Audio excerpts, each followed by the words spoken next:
नमस्कार विद्यार्थी मित्रों, फरी एक वखत सामाजिक विज्ञान में आप सौ विद्यार्थी मित्रों हार्दिक स्वागत। विद्यार्थी मित्रों, आपणे धोरण 8 में बात कर रहा था नवी टेक्स्टबुक आधारित पाठ 15मो भारतनु बंधारण। बाळको, बंधारण शब्द है ए खूब ज किंमती शब्द है, कारण कोईपण देशने नो वहीवट व्यवस्थित चलाववा माटे अथवा देश ने नियमों अनुसार चलाववा माटे एक बंधारणनी अथवा कोई नियम अथवा रूल्स रेग्युलेशन की जरूर पड़े छे। आ रूल्स एंड रेग्युलेशन माटे एक बंधारण बनाववामां आवे छे। आपणा देशनुं बंधारण छे ए विश्वनुं सौथी मोटुं लेखित बंधारण छे। बाळको, भारतनुं बंधारण पाठनी अंदर आपणे सौ प्रथम लेक्चरनी अंदर आपणे एनी प्रस्तावना जोई।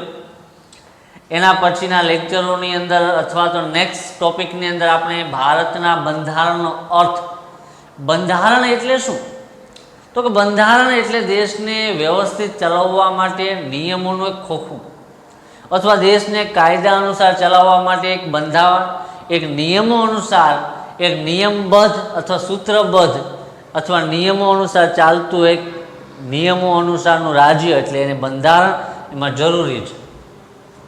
एना पछी भारतना बंधारणना घडवैयाओ, तो कि भाई भारतनुं बंधारण बनाववानी शरूआत बाळको 9 डिसेम्बर 1946 ना रोज थाय छे अने भारतनुं बंधारणने बंधारण सभाए 26 नवेम्बर 1949 ना दिवसे अपनावे छे। आ 9 डिसेम्बर 1946 थी लई अने 26 नवेम्बर 1949 सुधी बाळको 2 वर्ष 11 मास अने 18 दिवसनो समयगाळो लागे छे। आ बंधारण बनाववाना समयगाळामां कुल 166 बेठको मळे छे अने बंधारण बनाववानो खर्च अंदाजित 64 लाख थाय छे। बाळको, बंधारण बनाव्युं ए समये बंधारण सभाना सभ्योनी संख्या कुल 389 हती। वधारानी माहिती, बंधारण सभाना अध्यक्ष तो कि डॉक्टर राजेंद्र प्रसाद अने खरड़ा समितिना अध्यक्ष तो कि डॉक्टर बाबा साहेब आंबेडकर, झंडा समितिना अध्यक्ष तो कि जेपी कृपलानी। बंधारण सभा में बंधारण सभ्य तरीके स्त्रीओ पण हती। ए 2 स्त्रीओ तो कि सरोजिनी नायडू अने विजयालक्ष्मी पंडित। कन्हैयालाल मुंशी, डॉक्टर बाबा साहेब आंबेडकर, मौलाना अबुल कलाम आजाद, डॉक्टर राजेंद्र प्रसाद, आवा घणा बधा भारतना घडवैयाओए बंधारण बनाववामां पोतानो सिंह फाळो आप्यो छे। बाळको, भारतना बंधारणनी अंदर विश्वना अन्य बंधारणनो पण प्रभाव पड्यो छे, जेम के ब्रिटन, फ्रांस, अमेरिका आवा देशोनो भारतना बंधारणमां एनी असर अथवा प्रभाव पड्यो छे। एना पछीनो टॉपिक हतो बाळको बंधारणनी विशेषताओ। भाई, भारतना बंधारणनी शुं विशेषताओ छे? तो पहली विशेषता तो कि भाई भारतनुं बंधारणमां लोकशाही छे। लोकशाही एटले शुं बाळको? तो लोकशाही एटले लोकोथी, लोको वडे अने लोको द्वारा चालतुं राज्य एटले लोकशाही। लोकशाही इंग्लिश में आपणे डेमोक्रेसी पण कहीए छीए। तो भारत एक लोकशाही राज्य छे। भारतनी में एवुं कोई नथी कि एक ज धर्म अथवा जातिनी प्रजा छे ए राज्य करशे। राजाशाही नथी, लोकशाही छे, लोको वडे चालतुं राज्य। बीजी विशेषता बिन सांप्रदायिक। भारत एक बिन सांप्रदायिकता ने वरेलो देश है। भारतनी अंदर एवं नहीं कि एक ज धर्मना लोको, एक ज जातिना लोको अथवा आ स्त्री अथवा तो पुरुष ज ए भेदभाव राखवामां आवतो नथी कि भाई आ धर्मना लोको ज भारत पर सत्ता धारण करशे, आज संप्रदायना लोको भारत पर राज करशे एवं नहीं। बाळको, पहेलाना समयनी अंदर राजानो मोटो पुत्र एटले ज्येष्ठ पुत्र राजा बनतो। ए वंश परंपरागत हतुं, पण भारतनी अंदर ए वंश परंपरागत नथी। 5 वर्षनी सत्ता होय, 5 वर्ष पछी सत्ता परिवर्तन थाय छे। त्रीजी विशेषता हती प्रजासत्ताक। प्रजाना हाथमां राज्य छे। प्रजा ज पोताना प्रतिनिधिओ चूंटे छे, प्रत्यक्ष अथवा तो परोक्ष। बाळको, ग्राम पंचायतना सरपंचथी लई अने भारतनुं सौथी ऊंचुं पद राष्ट्रपति सुधीना तमाम लोकोने प्रत्यक्ष अथवा परोक्ष रीते चूंटवामां आवे छे। लोको ज पोतानो प्रतिनिधिनी निमणूक करे छे। અથવા એની ચૂંટણી દ્વારા એને ત્યાં પ્રતિનિધિત્વ કરવા બેસાડે છે. એના વિસ્તારનો MLA હોય એનું પ્રતિનિધિત્વ કરશે. પણ કેન્દ્ર કક્ષાએ આપણે જોઈએ ને તો સંસદની અંદર લોકસભા, રાજ્યસભા, રાષ્ટ્રપતિ અને ઉપરાષ્ટ્રપતિનો સમાવેશ થાય બાળકો. તો કે લોકસભાની સીટો ભારતની અંદર બાળકો 545 છે. એમાં 545માં 543 પ્લસ 2 બરાબર 545. તો તમને પ્રશ્ન થશે 2 શું છે? તો 2 એ એંગ્લો ઇન્ડિયન છે. ફરી એક વખત તમને પ્રશ્ન થવો જોઈએ, સાહેબ એંગ્લો ઇન્ડિયન એટલે શું? તો કે એંગ્લો ઇન્ડિયન એટલે એવી વ્યક્તિ કે જેમની માતા ભારતીય હોય અને પિતા કોઈ પણ યુરોપિયન હોય, એવા સંતાનને એંગ્લો ઇન્ડિયન કહે છે. તો કે આ એ 2 એંગ્લો ઇન્ડિયનની ચૂંટણી થાય કે નિમણૂક થાય? તો બાળકો આ 2 એંગ્લો ઇન્ડિયનની નિમણૂક થાય અને આ 2 એંગ્લો ઇન્ડિયનની નિમણૂક એ રાષ્ટ્રપતિ કરશે. ચલો, ભારતમાં લોકસભાની સીટો 545, તો ગુજરાતને ભાગે લોકસભાની સીટો બાળકો 26 છે. તમને થશે આ સીટોની ફાળવણી શેને આધારે થાય? બાળકો સીટોની ફાળવણી રાજ્યના વસ્તીને ધોરણે સીટોની ફાળવણી થતી હોય છે. આ લોકસભા વિશે જોયું. રાજ્યસભાનું નીચલું ગૃહ સંસદનું નીચલું ગૃહ લોકસભા છે અને ઉપલું ગૃહ રાજ્યસભા છે. તો સંસદનું ઉપલું ગૃહ કાયમી ગૃહ રાજ્યસભા વિશે જોઈએ. તો કે રાજ્યસભાની સીટો ભારતમાં 250 છે. તમે બુકોમાં જોયું હશે 238 પ્લસ 12 બરાબર 250. 238 સભ્યો છે એ બાળકો અલગ અલગ રાજ્યોમાંથી ચૂંટાઈને આવે છે અને 12 સભ્યોની રાષ્ટ્રપતિ નિમણૂક કરે છે. તમને થશે 12 સભ્યો કેમાંથી?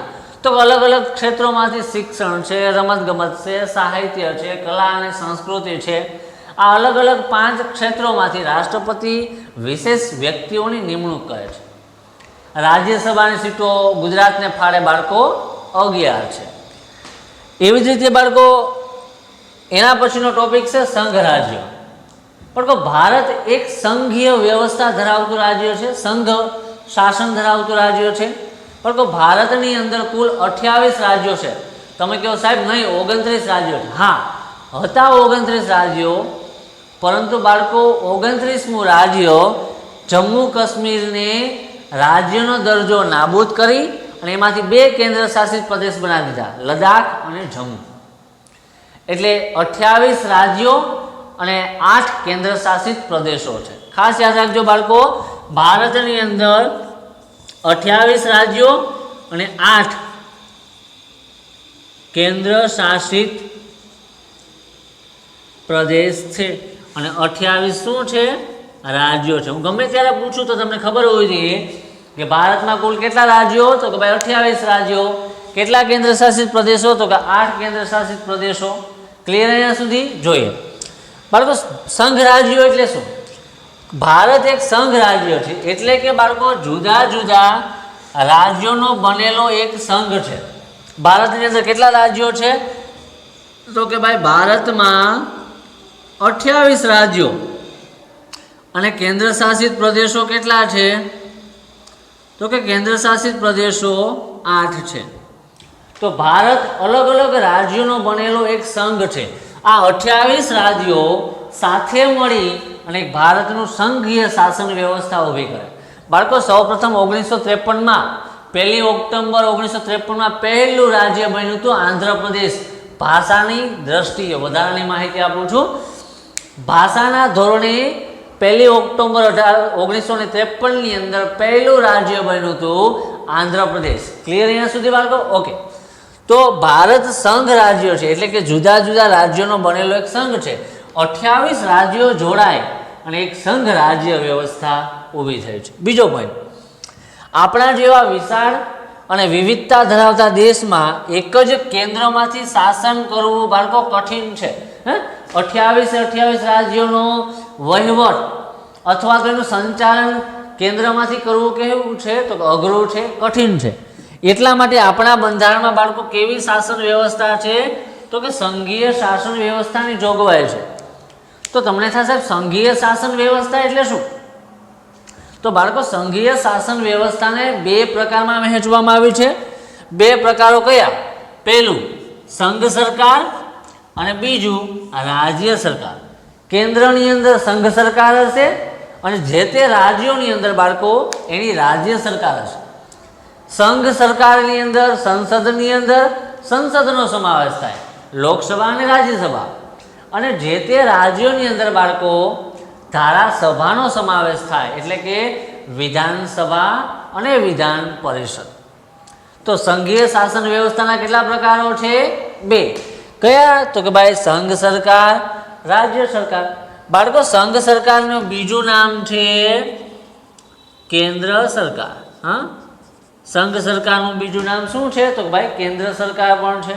જુઓ, આ બંને પ્રકારની સરકારો છે. કઈ બે પ્રકારની? તો કે સંઘ સરકાર અને રાજ્ય સરકાર. સંઘ સરકાર અને રાજ્ય સરકાર આ બંને પ્રકારની જે સરકારો છે એ સરકારો વચ્ચેના કાર્યો અને સત્તાઓની સ્પષ્ટ વહેંચણી કરવામાં આવી છે. કે ભાઈ સંઘીય શાસન વ્યવસ્થા બે પ્રકારની છે. આ સંઘીય શાસન વ્યવસ્થા બે પ્રકારની છે. કયા બે પ્રકાર? તો કે ભાઈ સંઘ સરકાર અને રાજ્ય સરકાર. આ સંઘ સરકાર અને રાજ્ય સરકાર વચ્ચે એમના કાર્યો અને એની સત્તાઓની જે વહેંચણી છે સ્પષ્ટ રીતે બંધારણમાં કરવામાં આવે છે. બાળકો દેશમાં મહત્વના જે કાર્યો અને સત્તાઓ છે ને એ સંઘ સરકારને સોંપવામાં આવ્યા. મહત્વનો આઈએમપી એમસીક્યુ છે કે ભાઈ દેશમાં મહત્વના કાર્યો અને સત્તાઓ છે એ સંઘ સરકારને સોંપવામાં આવ્યો. સંઘ સરકારને એટલે કે કેન્દ્ર સરકારને. સંઘ સરકારને બીજા કયા નામે ઓળખવામાં આવે છે? તો કે ભાઈ કેન્દ્ર સરકાર તરીકે પણ ઓળખવામાં આવે છે. તો આ મુદ્દો આપણે કયો જોયો બાળકો? સંઘ રાજ્યો.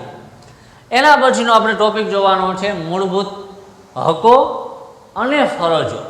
બાળકો અહીંયા આપણે પહેલા જોશું મૂળભૂત અધિકારો અથવા હકો. ખાસ ધ્યાન આપજો, મૂળભૂત અધિકારો એ જ મૂળભૂત હકો.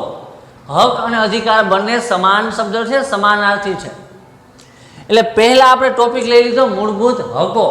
મૂળભૂત ફરજો પછી રાખશું. બાળકો આપણા મૂળભૂત ફરજો આપણી મૂળભૂત ફરજો 11 છે. કેટલી છે? અને આપણા મૂળભૂત હકો 6 છે. કેટલા છે? 6. આ બે ખાસ ધ્યાન રાખજો.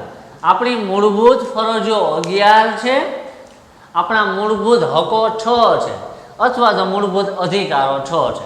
બાળકો જે તે સમયે બંધારણ બન્યું ને એ સમયે આપણા મૂળભૂત હકો અથવા અધિકારો 7 હતા. 7મો આપણો મૂળભૂત અધિકાર અથવા હક જમીન મિલકતનો હતો, જે 1976ની અંદર નાબૂદ કરી દેવામાં આવ્યો.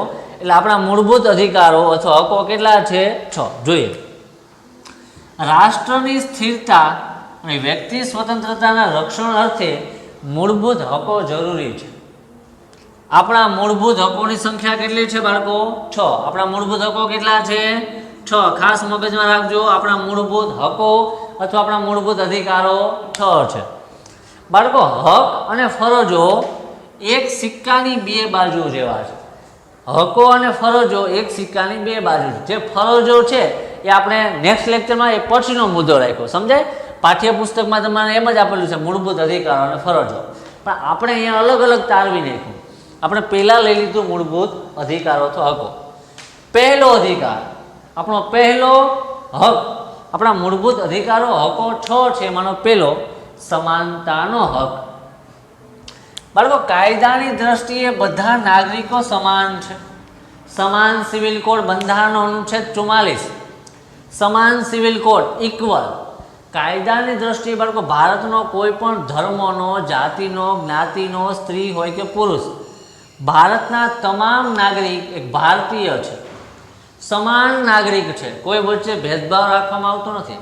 ભારતના તમામ નાગરિક એ સમાન કાયદો ધરાવે છે. બીજો પોઈન્ટ, કોઈ પણ ધર્મ હોય, જાતિ, લિંગ, રંગને આધારે કોઈ પણ સાથે પક્ષપાત કે ભેદભાવ કરવામાં ન આવે, તેમજ બધા નાગરિકોની યોગ્યતા પ્રમાણે સમાન તક મળે. ભારત કાયદાની દ્રષ્ટિએ ભારતના બધા નાગરિકો સમાન છે, પછી કોઈ ધર્મનો હોય, કોઈ જાતિનો, કોઈ લિંગ, રંગને આધારે કોઈ પણ વ્યક્તિ સાથે પક્ષપાત કે ભેદભાવ ન કરવામાં આવે, તેમજ બધા નાગરિકોને પોતાની યોગ્યતા પ્રમાણે એમને સમાન તક મળે, એ આપણો સમાનતાનો હક છે. ક્લિયર અહીંયા સુધી? આ પહેલો હક, આપણા મૂળભૂત હકો 6 છે, એમાંનો પહેલો હક સમાનતાનો હક. બીજા હક વિશે વાત કરીએ, સ્વતંત્રતાનો હક. સમાનતાનો હક, સ્વતંત્રતાનો હક, હજી એક આવશે, શોષણ સામેનો હક. જોઈએ સ્વતંત્રતાનો હક. દેશના દરેક નાગરિકને પોતાના વિચારો અભિવ્યક્ત કરવાની સ્વતંત્રતા આપવામાં આવે છે. સ્વતંત્રતાનો હક એટલે દેશનો દરેક નાગરિકને પોતાના વિચારો અથવા બોલવાની સ્વતંત્રતા આપવામાં આવે છે. દેશનો કોઈ પણ નાગરિક પોતાના વિચારોને અભિવ્યક્ત કરી શકે છે, પોતાના વિચારો સ્વતંત્ર રીતે વ્યક્ત કરી શકે અથવા બીજાને આપી શકે, એ હક કેમાં આપવામાં આવ્યો છે? સ્વતંત્રતાનો હક. બીજો પોઈન્ટ, દરેક નાગરિકને બાળકો સમગ્ર દેશમાં હરવા ફરવા, વસવાટ કરવાની તેમજ વ્યવસાય કરવાની સ્વતંત્રતા છે. ભારતનો કોઈ પણ નાગરિક આ 28 રાજ્યોમાં કોઈ પણ જગ્યાએ હરવી ફરી શકે, વસવાટ કરી શકે તેમજ વ્યવસાય કરી શકે. છૂટ કેમાં આપવામાં આવ્યું છે? સ્વતંત્રતાનો હક. તો વિદ્યાર્થી મિત્રો, આજના આપણા લેક્ચરમાં આપણે સંઘીય રાજ્યો અને મૂળભૂત અધિકારો અથવા મૂળભૂત હકો વિશે અભ્યાસ કરીએ. એમાં મૂળભૂત હકો 6 છે. એમાં પહેલો સમાનતાનો હક, બીજો સ્વતંત્રતાનો હક વિશે આજે આપણે આ લેક્ચરમાં અભ્યાસ કર્યો. હવે પછીના 4 હકો છે અને મૂળભૂત ફરજો આપણે આવતા નેક્સ્ટ લેક્ચરમાં અભ્યાસ કરીશું. તો વિદ્યાર્થી મિત્રો, આજનું તમારું હોમવર્ક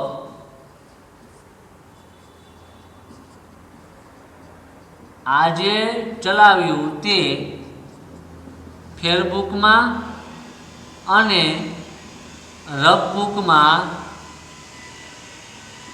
એકવાર લખવું. જો બોર્ડમાં જેમ છે ને એમ એક વખત ફેરબુકમાં લખવાનું અને એક વખત રફબુકમાં લખવું. અને આવતા શનિવારે તમામ વિદ્યાર્થીઓની ફેરબુક અને રફબુક ચેક કરવા માટે પોતાના વાલી સાથે મોકલવાની રહેશે. તો આજનો આપણો અહીંયા લેક્ચર પૂર્ણ કરીએ. નમસ્કાર, થેન્ક યુ વિદ્યાર્થી મિત્રો.